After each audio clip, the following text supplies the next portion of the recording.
And we're back for another episode. Here we are. Hey, Kelly, what's up? Get well with Kelly and Heidi. And most importantly, you guys should all know this right now, right? Have fun. And we might blow your mind today with some of the things that we're going to talk about because as Heidi and I were even discussing and processing, we were talking about eating healthy. You kind of start going down a rabbit hole when is it healthy? Is it not healthy? I mean, some things are obvious. But there's a lot of stuff out there, ladies and gentlemen, that we're eating and consuming and we think is healthy and it's not. I mean, Heidi, right? It's shocking. Right. It is shocking. And even as practitioners, as Kelly and I, are in this all the time and we hear about it all the time and we're looking for it all the time. There's sometimes things like that, like we're going to talk about today, even shock us. We think, oh, really? Do we have to get this strict? Really? Oh man, not again. It was funny, Heidi, not talking about food, but talking about beauty products because one of our four children loves beauty products. She will work in the industry, I believe, one day.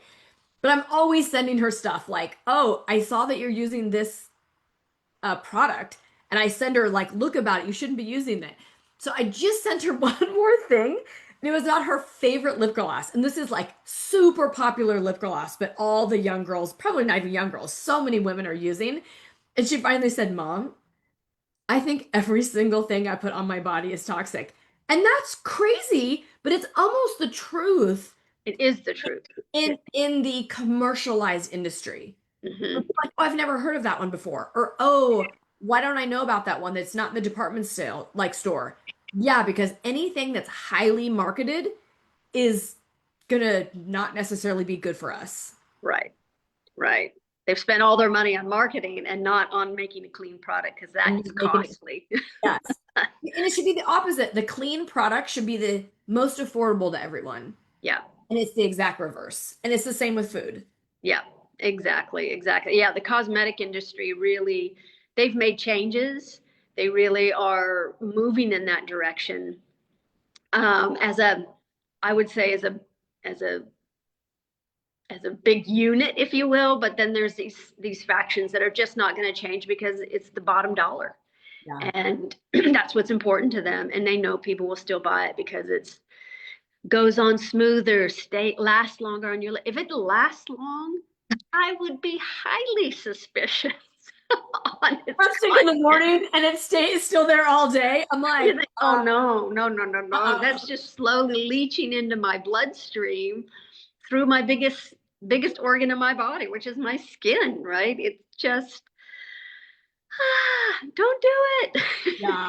Oh my gosh. Well, you guys, thanks for joining us. And if you're new to Dr. Heidi and I, we'll do a quick introduction. Sometimes we do and sometimes we don't, but we haven't in a while. So Heidi, maybe you can just give a little, you know, a little 411 about you and your bio. So forward, well, I'm Heidi Aratzabal. I'm an ND, certified functional medicine practitioner and certified clinician, functional medicine clinician. I've been practicing for 30 years. I come into the health and wellness field from an athletic background, always trying to achieve higher performance, better recovery, and whatever modality I could find to do that. And so that's what I did. Went fairly far, I would say, with those performances and those endeavors. And when I retired, I said, I want to do this for people. Like everyone should feel this good, want to function, think, live, breathe, have a great life just by changing their diet and lifestyle a little bit. And this is what I want to do. So this is what I do. Oh my gosh, Heidi, it's so fun, you guys. And Heidi and I have partnered together because we have so many similarities. And myself, if you guys don't know, my name is Kellie Lupsha, and I've been a physical therapist for 30 years. I myself have decided to move away from the hands-on with patients after they've been sick because I was seeing traumatic brain injuries and stroke survivors and people that really had suffered some significant health issues. But how do I now empower people to stay well?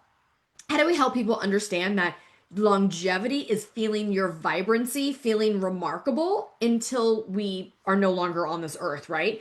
And it's easier than you think if you can follow some basic principles, but everybody in the world started falling short to but this shiny object and this diet and this. So this has got to do it, and none of that will do it. And so really teaching people how to listen to their body, how to get back to the basics. And as I've been an aging woman, I've really been focused on helping aging women kind of live that second part of your life so gracefully and beautifully and vibrant, which, that's where Heidi and I just get so excited that no longer you guys have to feel like crap. We are here to make you guys feel like $1 million again. Yeah, this second half is really great. Yeah, We want to help prepare you, give you the tools to be able to experience it. 100%. So, with that, ladies and gentlemen, we're going to jump right in and kind of talk about the 3 foods that you are eating right now and you think they're healthy and Or they you think they're not that bad. or they're not that bad. Right. But I actually think most people think they're doing the right thing. Mm-hmm. Yeah. Really? Yeah. So you guys, we're gonna save the best for last. Are you ready? Like, it's probably the third one's the biggest shocker, but even the first one I think is a big shocker. So, Heidi, I'll let you take away the number one most toxic food Yeah. people are eating that you think is healthy is, drum roll, please. Drum roll, pre microwaved popcorn. OMG, you guys. You gotta tell us who's out there eating microwave popcorn thinking, oh, it's low calorie. Oh, it's really good for me. Oh, like this is a great snack. Yeah. Yeah. So you guys want to know why? Because popcorn, if you pop it on the stove, is okay. But why is microwave popcorn so bad? Yeah. It's the microwave popcorn. In order to be microwaved, that has to have packaging. Anytime you have packaging involved, you're going to have different kinds of chemicals. And some of those chemicals we can detox out of our body, but most of them in this kind of packaging, once you heat them up with a microwave, we cannot detox them out. And they are very carcinogenic, uh, obesogenic, and carcinogenic. Just say those 2 words, causing obesity and causing cancer. Let's just put it in simple terms, I was right? just gonna say, right, in case those terms are throwing you off, exactly. Like nobody wants to have cancer and no one wants to get fatter. Like, put it out there. Right. So, I mean, if you have the popcorn, I don't know, once every couple of years, because that's where it was at an event, blah, blah, blah. Okay, you're probably fine. But to do it as a continual thing, I've had clients that popcorn was their snack every night. Yeah. And it's the microwaving process. First of all, popcorn, you really want to get a clean organic one that doesn't have GMO. It's really difficult to find non-GMO corn. And so to find the popcorn, you want that because the GMO reheated it anyway, in any, top of the stove, in your popcorn popper, anyway, those are just toxic. They change the way the molecule looks. And so your body doesn't see it as popcorn. It sees it as something it can't really figure out or break down. So it stores it in fat, which is why it causes us to be obese.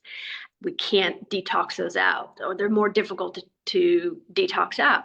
So you want one that is clean, organic, and you want to do it on your stove. It's so easy. You just put in the oil, throw in the popcorn, put a lid, wait till that lid starts rising above the popcorn flying all over the place.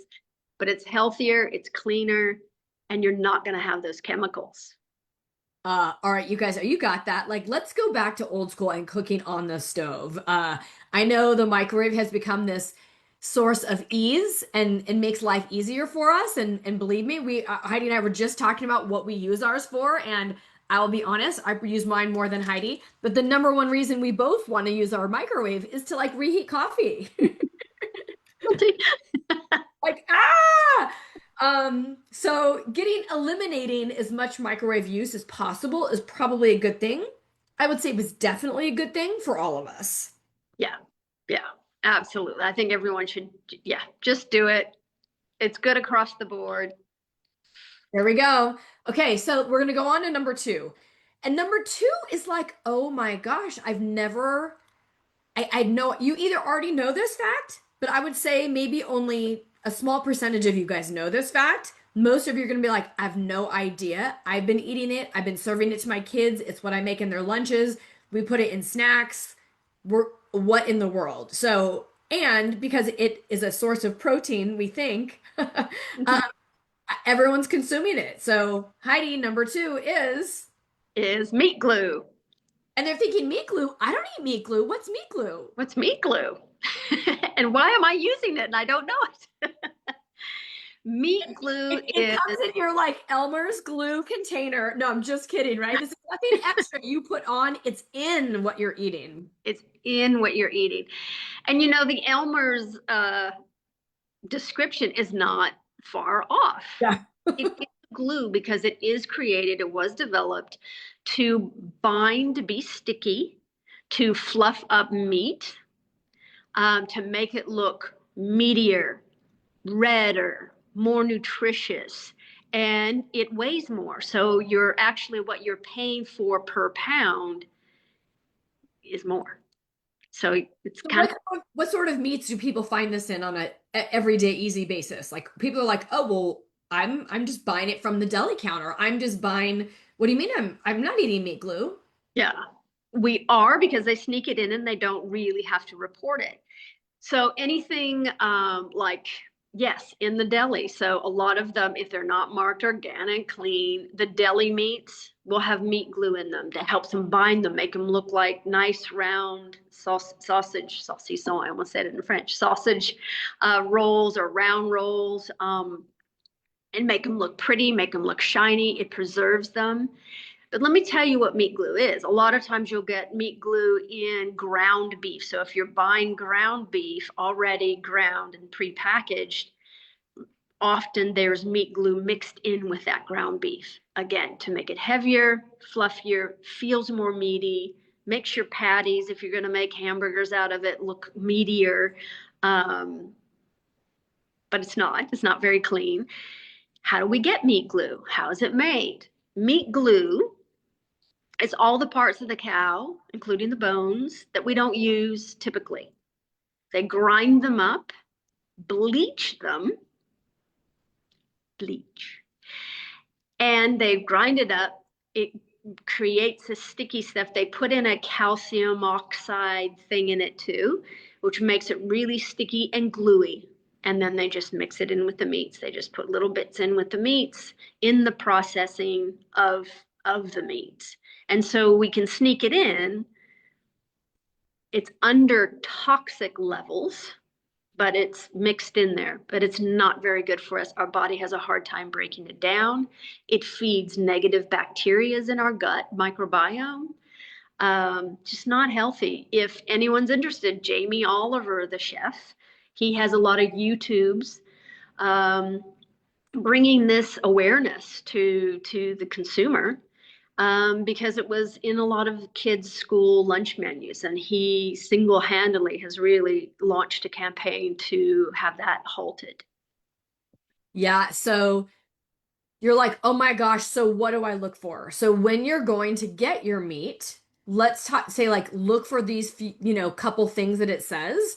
Um, Specifically, if you've been used to just buying the prepackaged deli meat that's in already packaged in plastic, right? That I'd say no go. If you go and get your deli meat from the deli, obviously it must be clean, organic. What else should it say, Heidi, that they're really looking for? Because it's tough to find. It's tough to find. You want to say no hormones, hormone free, um, GMO free, pesticide, all that free kind of thing. And you want them to cut it for you. None of the prepackaged stuff, because the sitting in plastic creates its own toxicity. Whether there's meat glue in there or not, the plastic in and of itself creates and leaches into that meat a toxicity. So just if you go to the deli, you get the cleanest one you can, have them slice it for you. Same things with the cheeses. There's no meat glue in the cheeses, but you just want it cleaner, a cleaner product, and just have them slice it so we don't have any of that packaging mixture. And then if they're getting ground beef, they're like, oh, well, I'm just looking for 85% or 93%. Like, So that's not good enough. What should I be looking for? Yeah, that percentage is about fat content alone, and they can put in meat glue, lower the fat content, but keep the bulk of the meat. And so again, it's a little skewed in what you're really getting. Um, and we all know now fat's not bad, unless that's the only thing you're eating, right? But again, I would even ask them to grind it for you. I know they'll do it at different places, and you say, I want to buy that steak or I want to buy that piece of meat, but would you grind it for me? And if you grind it right in front of you, you know that's the meat you're getting. No additives. And if people do buy pre-done ground meat, what on the package would it say? Or do you think almost all ground meat, period, would have it in it? Like how, You know, if a packaging goes to the extent of saying no hormones, GMO, no GMO, and all of the no-nos, they probably don't have the meat glue in it. Most packaging won't admit that they have it. So it's difficult. So you just have to go for the cleanest choice you can. okay. Okay. All right, you guys. We're moving on to number three, okay? So no more microwaving, no more buying prepackaged deli meat, right? Number three, that's gonna blow your mind because this industry is going crazy. We, I think, collectively all used to buy the Danon's yogurts, and everyone was buying like the yogurt sticks for their kids. But then this past 2 to 5 years, everyone's making this transition to, well, Greek yogurt's healthier. It's a better option, which it is a better option. But guess what we're all still eating? It's the Flavor. flavoring. Oh, it kills me. Because I was just telling Heidi, I love some of the flavors. They're so delicious. So it's this flavored Greek yogurt, right, Heidi? Yeah. Yeah. It's when they put the flavors in them that they've just taken a really wonderful, healthy product, good for you product, and they've turned it into something possibly toxic. And so it's the flavoring because it raises the sugar content. In order to raise that sugar content, they have to take out some of the fat. And that's the fat and the protein that gives you the satiation. It feels like, oh, that really filled me up. And then the sugar makes you more hungry 2 hours later. So get the plain yogurts, put in a couple of berries if you want, or a little bit of honey, molasses. These things won't spike your insulin and they won't ruin the content of the good thing you're eating. So you guys, guess what? Vanilla is still flavoring. Most of you are like, oh, okay, I can skip the peach or the mango or the cherry berry or the whatever you're eating. I'll just eat vanilla instead. That's plain. Guess what? That's not plain Greek yogurt. Yeah. Unless they can say, derived from organic, vanilla. Yeah. Even then, I don't know. Okay, on that note, there's a lot of people also eating like coconut yogurt, right? Because people are trying to stay away from dairy. But even Mhm. the coconut type yogurts also, yes, they're non-dairy. A lot of times then you're missing a lot of your protein of why people are eating this. But if those have flavoring in it, then that's the same. It makes those also not healthy for us as a Yeah, different. you're gonna lose some of the benefits by the flavorings. Yeah, Yeah. all around, full stop. The fermenting process of making a yogurt, that's what creates your good bacteria in there, and that's what we want to feed our microbiome. And when we add flavorings and things like that, that bacteria isn't as robust. Wow. I think, are you guys' mind blown? I think everyone can say, like, okay, I could do without popcorn. And honestly, I could do without deli meat. And I could figure out a way around ground beef, things like that. But you're probably like, but my yogurt? Yep. So we're going to challenge you. And I'm taking this challenge, right? To add a little bit of molasses or honey. And maybe you can have some, I don't know, slivered almonds or you put in your blueberries. And it might not taste as sweet, but our body accommodates. And over time, we'll get used to the taste. And you'll probably like it more in the end than all of the flavors that are out there right now. It's kind of like right now you're getting the Baskin Robbins effect of yogurt because there's so many flavors like, oh, kiwi strawberry, oh, mango, oh, passion fruit. Oh, like there's so many flavors. And so your palate's like, oh, this is boring. Yeah. Just be patient and your palate will change. Yeah. And that you bring out such a great point, Kelly, because when they sweeten it so much, that's all we taste is the sweetness. We don't really get to taste that berry taste or whatever is in it. We just taste this sweet, sweet, sweet, and it overrides the actual signaling of, hey, I just tasted strawberry. Hey, I just got a blueberry. They all have distinctive taste, distinctive nutritional value, and our brain registers these things as they cross our tongue. But if we have sweet just covering it, we don't get any signal. Super interesting. Yeah. Well, you guys, this was not to like burst your bubble and be like, oh my gosh, Don't but eat anything. help you raise your awareness of marketing, of what we're being fed out there, of you being able to make better choices for yourself. And again, this doesn't mean you go eliminate everything at once.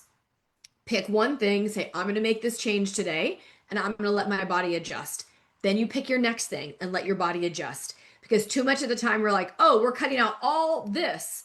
And then 2 weeks later, you're back eating it all again. It's just how we are as human beings. So take one small step at a time, piggyback it onto something that you're already doing healthy.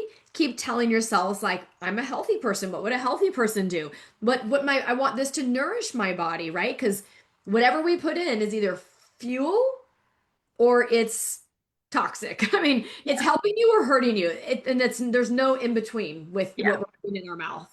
Yeah. Exactly. I love that. Yeah. It's either helping you or it's not. Or it's not. Yeah. Full stop, right? It's just no gray area. No gray area. Well, we hope this was really helpful. This is really educational. You could kind of have some chuckles with us because you've all eaten these foods. We know it. And it just raises your health IQ, right? Yeah, I love that. Perfect, you guys. Well, let us know if you ever have some fun stories that you want to share about any of these three foods or more. We want to hear it. And lastly, like share this with your friends and family. Share this with somebody else. Have them jump on our podcast, follow us on social. We really are trying to have fun aging well and really bring in just common everyday things to your lives to make your lives simpler, easier, and more joy. Yeah, absolutely. I love that. Aging well. We have the capacity. We're built to do it. And I don't think as many people are aging well as should be aging well. And we hope to bring you some tools to help you do that. All right, everybody. Thanks as always for joining us, and we will see you guys next week. See you later. Be well.